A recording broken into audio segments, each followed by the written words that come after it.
Do you believe there are abandoned mansions that aren't run down at all, still standing tall, still beautiful, only the life inside is gone? There's a place where you turn into a grand 4-lane entrance that feels like you're driving into paradise, and then you hit a barricade and weeds like someone cut the power to the whole project halfway through. There's another place with a perfect ocean view, but overnight the backyard drops away, and by morning the property line looks like it got erased from the map. In America, there are rich neighborhoods that don't die from poverty and don't collapse from crime, but from things that sound unbelievable until you see them yourself. The ground sliding, the water taking land back, paperwork so cold it turns a whole row of cabins into a ghost town in the woods. And that's only the beginning. Welcome to 10 American Neighborhood of Abandoned Mansions. The question that will stick with you until the very end is this: what could possibly be heavy enough to make a place once worth millions get left behind like a book nobody wants to open anymore? Number 10. Indian Ridge Resort Community, Branson, West, Missouri. Why does a 4-lane entrance that looks like a billion-dollar project end in a barricade and tall grass? You turn in like you are about to check into luxury, and the road just stops. Would you keep going or back out? You are near Branson West in the Ozarks, right off State Highway 76, close to Table Rock Lake and the Silver Dollar City exit. From the highway, you can see half-finished traffic lights and a wide entrance that gets cut off about 100 feet in. Grass pushes through the concrete like it is repossessing the place. This is not a neighborhood where families lived and then vanished.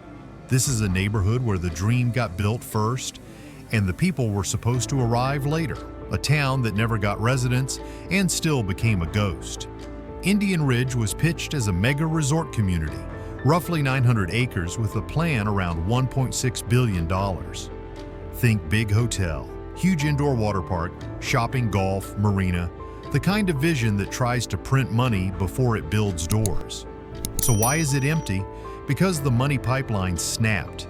The project ran into the 2008 banking crisis and federal regulators shut down Columbian Bank and Trust, a lender tied to the development. When the lender failed, financing froze and concrete work stopped mid-thought. Then the fallout got heavier. Federal court cases later targeted fraud tied to the financing, and the site's disturbed land produced stormwater runoff that sent sediment toward Table Rock Lake. 2 companies connected to the development pleaded guilty to Clean Water Act violations for failing to prevent that runoff. Once a project becomes both a financing mess and an environmental mess, it turns into a liability. Stand at that locked gate in your mind. Look downhill. You can still spot rows of unfinished stone-faced condo shells trying to cosplay as little castles along the slope. They sit there like stage sets with nobody left to clap. For years it went viral. Later, a new owner bought the land and demolition began on the half-built structures. The dream did not get rescued. It got dismantled. One reality check. This land is private and sneaking in is dangerous and can get you in trouble. You do not need to trespass to get the point. The point is right there from the road. 4 lanes of promise, 1 locked gate, and silence. And if this can die on the edge of a tourist corridor, the next neighborhood will make you wonder what else America quietly abandoned while you were looking the other way. Number 9. Rancho Palos, Verdes, Landslide Zone, Portuguese Bend area, California. If you had a mansion staring at the Pacific, what would scare you more? The ocean or the ground quietly leaving without you? Because in Portuguese Bend, the view is priceless, but the land underneath has had moments where it moved by inches every week, and in some spots it has been recorded at around 9 to 12 inches in a week. That is not a metaphor. That is your living room getting a new address on a schedule. Here is what makes this one feel different. The neighborhood still looks like a brochure. Palm trees, clean lines, million-dollar calm. But the human clues tell the truth. You see moving containers parked like luggage that never gets unpacked. You hear about evacuation warnings, not because of fire or crime, but because utilities get pulled back when the ground becomes too unstable. Power shutoffs, gas shutoffs. Imagine paying for oceanfront peace and then charging your phone like you are camping in your own kitchen. So what is going on here? This slope is part of an ancient landslide complex. Think of it like a sleeping giant under the peninsula that stayed quiet for a long time, then got poked in exactly the wrong place.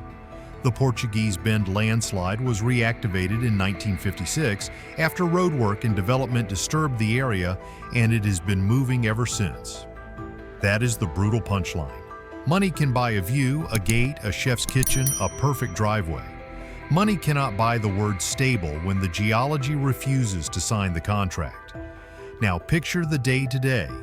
You drive down a street that looks normal until you notice the pavement has little stress wrinkles, like the road is trying not to cry. You see fresh patches and cones and tarps, not for construction upgrades but to bandage cracks that keep coming back.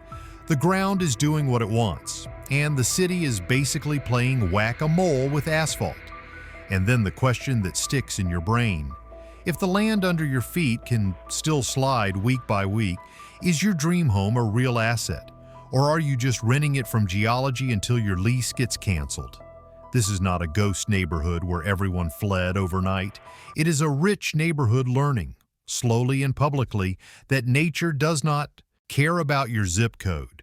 The houses are beautiful, the threat is quiet. And the scariest part is how normal it can look right up until the moment it is not.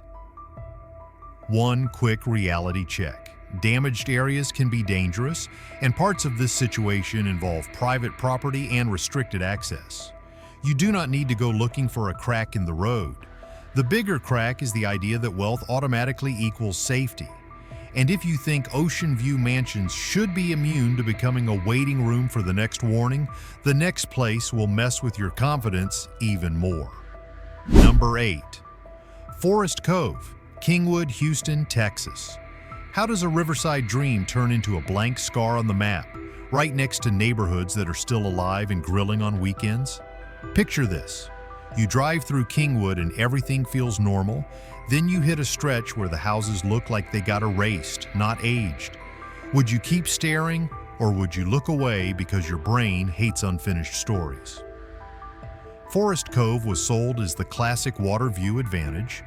Homes tucked near the San Jacinto, the kind of place where you think you are buying peace and a little sparkle on the horizon. Here is the twist.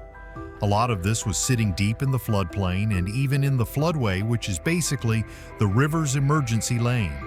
When the water rises, this is where it goes first and where it hits hardest. It is not decline. It is physics with paperwork. After Hurricane Harvey, whole blocks of townhomes became uninhabitable. And then something weird happened.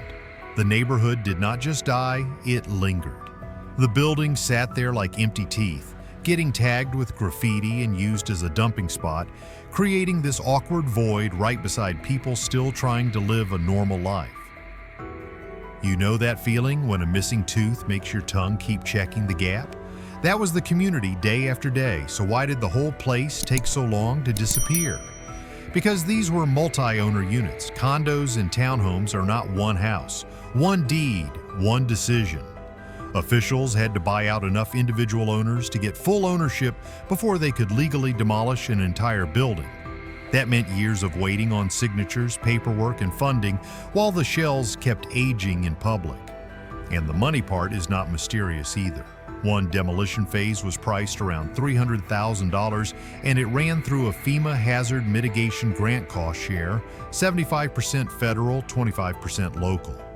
That number matters because it tells you this is not a spooky rumor. This is a policy choice, paid for in real dollars to stop repeating the same disaster bill over and over.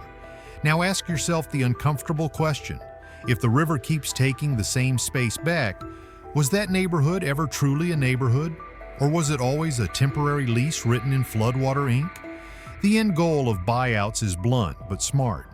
You turn the land back into open space that can flood without destroying people's lives, like giving the river room so it stops punching through your living room.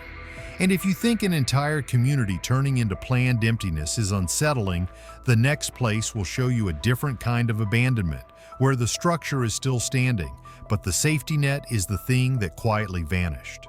Number 7. Elkmont Historic District, Great Smoky Mountains National Park, Tennessee. Have you ever seen a millionaire neighborhood where the front gate is a trailhead sign and the HOA is literally the United States government? You drive into Elkmont, you hear Little River rushing beside you, and the forest looks so calm it feels like a screensaver. Then the cabins appear: Daisy Town, Society Hill, Millionaire's Row, a luxury summer hideout sitting inside a national park like somebody forgot to delete the old save file. Here's the question that gets stuck in your head. Why would families build dreamy vacation cabins here, haul trunks of clothes and supplies up for the whole season, and then leave the place to fall quiet? Did something scary happen, or did something boring happen that was even more unstoppable? It was boring. It was paperwork. Between 1910 and 1935, nearly 80 vacation cabins were built in this valley. The summer season typically ran from Memorial Day to Labor Day, and families treated Elkmont like their second life. Some cabins were showpieces, including the restored Spence cabin in the section known as Millionaire's Row. Then Great Smoky Mountains National Park was established in 1934, and private ownership had to make room for a public treasure. Many owners sold and left. Others sold at a discounted value in exchange for a lifetime lease. Basically a polite deal that said, you can stay, but the clock is already ticking. Leases do not yell. They just end. Over time, those lifetime agreements expired, and by the early 1990s, many cabins no longer had families to care for them. Without constant maintenance, a summer home turns into a tired shell fast in a wet mountain valley. Today, you can walk these roads and feel the contradiction. The Smokies are packed with campers and hikers chasing waterfalls, fireflies, and quiet, but the buildings sit there with porches that look like they are still waiting to host somebody's perfect July. And the story keeps changing. The National Park Service has been deciding what to preserve and what to remove, and in 2024, the park announced it had completed a major restoration effort that opened restored historic cabins to visitors again, especially in Daisy Town. You can visit, but you do not treat it like an abandoned playground. Stay on the public routes, respect closures, and leave everything exactly where you found it. So when you stand there listening to water and wind, ask yourself this: if your dream home only exists as long as a lease and a maintenance plan, is it really yours, or are you just borrowing it from time? And if that thought makes you uneasy, the next neighborhood will feel like abandonment with a much sharper edge. Number 6. Brush Park, Detroit, Michigan. What do you call a neighborhood nicknamed Little Paris when downtown is right there, but half the blocks look like missing teeth? You pass a turret, then a boarded window, and your brain tries to hold two timelines at once. Do you slow down to look, or do you hurry like the street might remember you? Brush Park began in the middle of the 19th century as Detroit's show-off address. Victorian mansions lined these streets with steep roofs, needle-thin towers, and carved trim so fussy it looks hand-stitched. The houses were not built to be quiet. They were built to impress. You did not just live here, you performed wealth. So why did the families leave? First, they moved on, not out. When streetcars and then automobiles made distance cheap, wealthy households shifted to newer, quieter districts, and Brush Park lost its status. The big homes were split into apartments and rooming houses for the city's growing workforce. A ballroom becomes bedrooms. A grand staircase becomes a shared hallway. The district did not collapse in one night. It got edited down, room by room, until the word mansion sounded like a rumor. Then Detroit took its harder hit. In the 1970s and 1980s, depopulation and disinvestment hit the area hard, vacancies rose, and safety concerns followed. Buildings were stripped and neglected, some were demolished for safety. The result is surreal even now. Empty lots sit beside ornate brick facades, and the central business district is only a few blocks away. It feels like a fancy photo from the past, with parts of the frame ripped out. But here is the twist. Brush Park is also a comeback scene. You can stand in one spot and watch ruins in future share the same frame. Bedrock City Modern Development, completed in 2025, added about 450 new residences across 20 new buildings, plus about 31,000 square feet of retail. It also rehabilitated a few historic mansions, which means the neighborhood is stitching old bones into a new body. If you want one symbol, look at the Ransom Gillis house.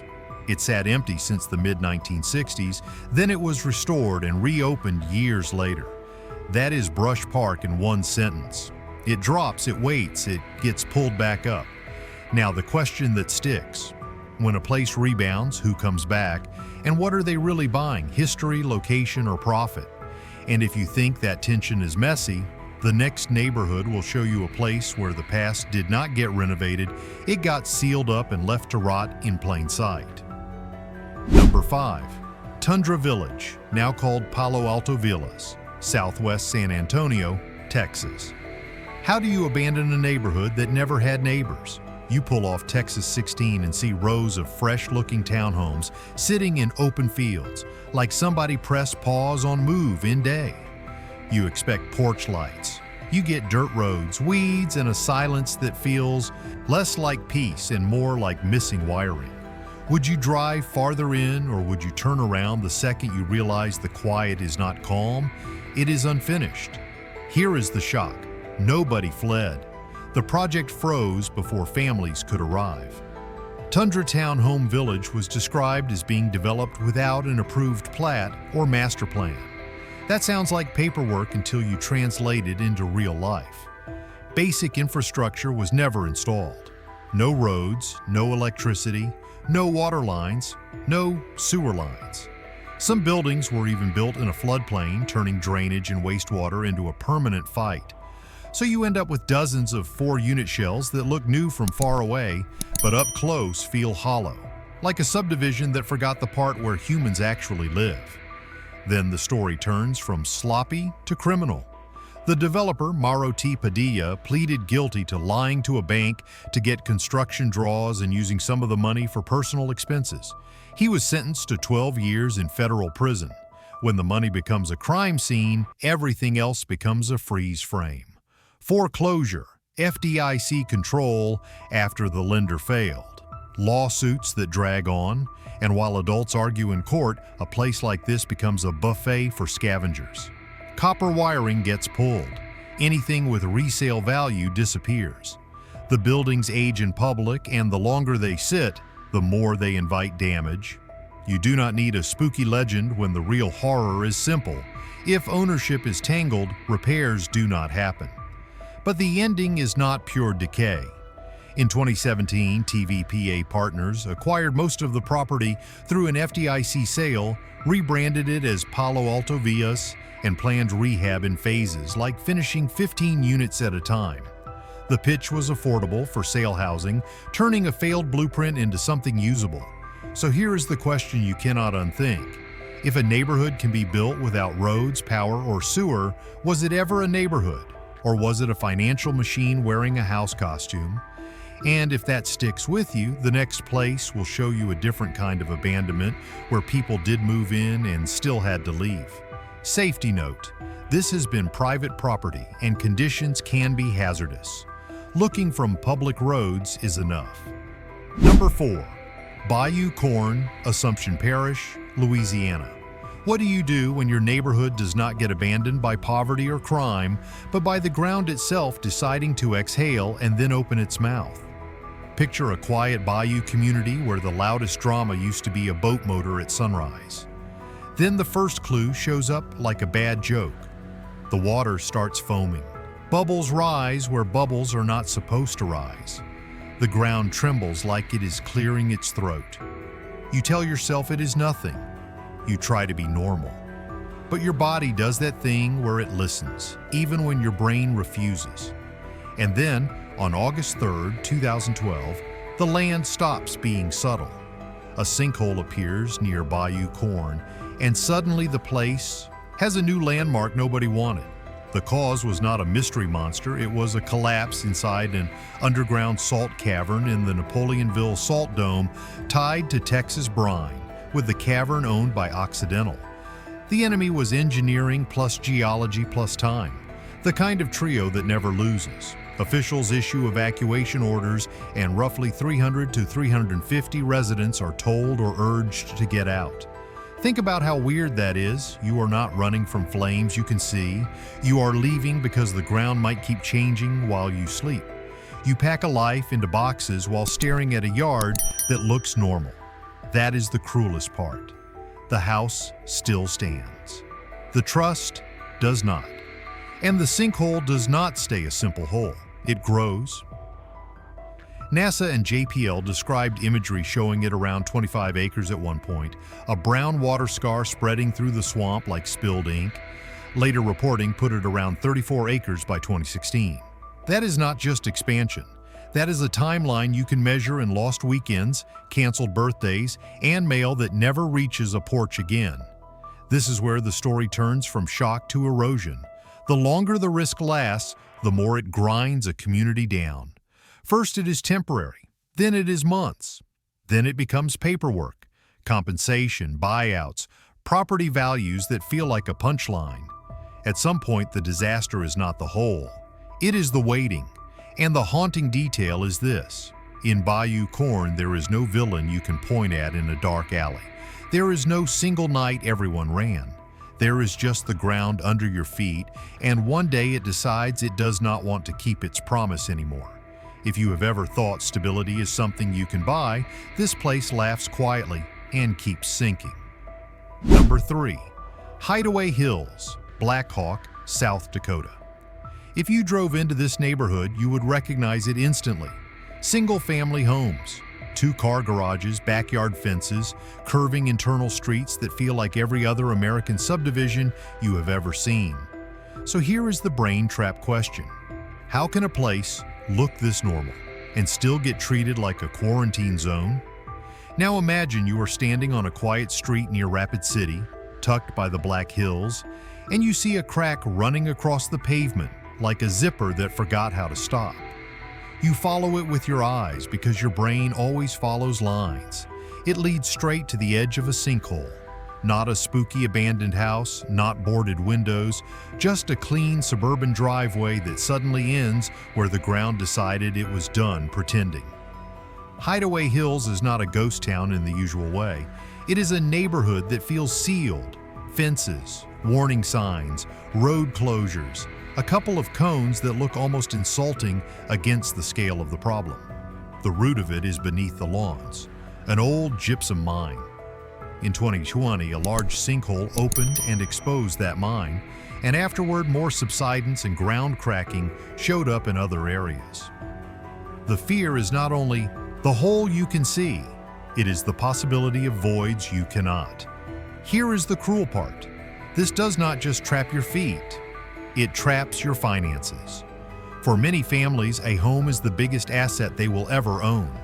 But if the ground is unstable, selling becomes nearly impossible and staying feels like a gamble you never agreed to play. Some homes fell into evacuation zones. Others sat in a gray area that is emotionally exhausting. You want to leave, but the market will not take your house and your savings cannot replace it. So the story turns into the kind of conflict that does not fit neatly on a postcard. Residents filed lawsuits because the biggest question is not how deep the sinkhole is. The biggest question is who is responsible for making people safe or making them whole. And while the legal process grinds forward, the neighborhood sits in limbo, like a pause screen you cannot unpause. You can feel the irony in every detail. Suburban comfort above ground, empty space below. A place built for certainty, learning the hard lesson that certainty is sometimes just a thin layer of concrete. Be honest, if your street could shift without warning, would your house still feel like a home, or would it start to feel like a rental from the earth itself? Safety note, parts of the area have been fenced off and restricted. People should not cross barriers or enter unstable ground. Number 2. Marguerite Drive, Enclave, Rancho, Palos, Verdes, California. You know that rich neighborhood feeling where everything looks permanent? The hedges are trimmed like they have a manager. The ocean view looks like it was purchased in a separate transaction, the kind of place where even the mailboxes seem insured. Now let me trap your brain with one question. How does a mansion stay perfectly upright while the ground behind it quietly resigns overnight? Picture yourself driving up Marguerite Drive. The homes are still there, the windows still catch the sunset, the interiors still look like they belong in a listing photo that says, "Move in ready." And then you step outside and realize the backyard has been edited out of reality. Not messy, not dramatic, just missing. Like the property line got erased with an invisible eraser and nobody told the granite countertops. Late on September 27, 2025, around 8:20 p.m., a section of coastal bluff behind this enclave gave way. Officials described hundreds of feet of slope slipping down toward the coastline, dropping dozens of feet. You read that and your brain tries to file it under storm story or insurance story. But the scarier category is simpler: geology story. Because geology does not care what you paid, what you renovated, or how nice your realtor's smile was. Here's the twist that makes it feel extra unreal. Early inspections reported no evacuations and no homes were immediately tagged as structurally unsafe. So imagine living in a place where the house is technically fine, but your yard is now a negotiation with gravity. You are not fleeing a neighborhood. You are watching the definition of home get renegotiated by a cliff. And the vibe is the most unsettling part. The street can still look postcard calm. The landscaping in front can still look wealthy, but the back of the lot becomes a question mark. You sleep, you wake up, you wonder what normal even means when land can change its mind while you are brushing your teeth. If you are thinking, "I would go see it for myself," do not. This area is private property and the city advised people to avoid the shoreline below the bluff out of caution. The cliff does not care if you are curious. It only cares if you are standing in the wrong place at the wrong time. And if a luxury enclave can lose part of its backyard in one night without warning, the next place on this list asks an even nastier question. What happens when the ground does not collapse once, but keeps moving like it has a schedule? Number 1. Silverado, near Kingman, Arizona. You made it to number 1, so let me hand you a contradiction you can taste. How does a place get planned like a city for tens of thousands, then stop mid-sentence, leaving the desert to hold the punctuation? Silverado sits out near Kingman, off US 93, where the horizon looks wide enough to swallow your plans. And that is exactly what it did. This was not supposed to be a few lonely roads and a handful of estate-style houses sitting like props after the crew went home. On paper, Silverado was the kind of master plan that talks like it already won. The proposed build-out totaled 12,048 homes across low, medium, and high-density neighborhoods, plus a suburban estate section so spacious it feels like the land is showing off. That estates piece was mapped at about 0.4 homes per acre, which works out to roughly 2.5 acres per home, the kind of lot where your nearest neighbor is basically a roomer. And if the plan pushed density to its maximum, the projection climbed to about 21,100 homes. That is not a neighborhood, that is an entire life script. They promised amenities like they were listing them on a menu. A giant golf course footprint about 441.7 acres with a clubhouse, parks, open space, and drainage ways totaling about 386.1 acres, land for schools, about 40 acres, public facilities including utility sites for water stations and wastewater treatment, plus space reserved for fire protection. Roads mapped like veins, ready to feed a living community. You can almost hear the sales pitch. You can almost see the grand opening balloons. And then you look around and realize the balloons never showed up. Here is the cause and effect a regular person can feel in their gut. Big projects do not die because the desert is mean. They die because money has timing, and Silverado had the worst possible timing. Accounts of the project often link the stall to the housing market collapse era, when capital tightened and sprawling developments got stranded, between promise and reality. When utilities and community services are still future tense, living there becomes a bet. Early buyers do not just buy a house. They buy the assumption that a town will arrive behind it. If the town does not show up, the house starts to feel less like a home and more like a stage set that never got its actors. So when you drive those roads, the silence feels engineered. The pavement is there, but the future is not. It is like someone hit pause on a city and walked away with the remote. And one more thing, because curiosity loves to lie. This area is private property, and going in without permission can be dangerous and can get you in trouble. The story is already eerie from the outside.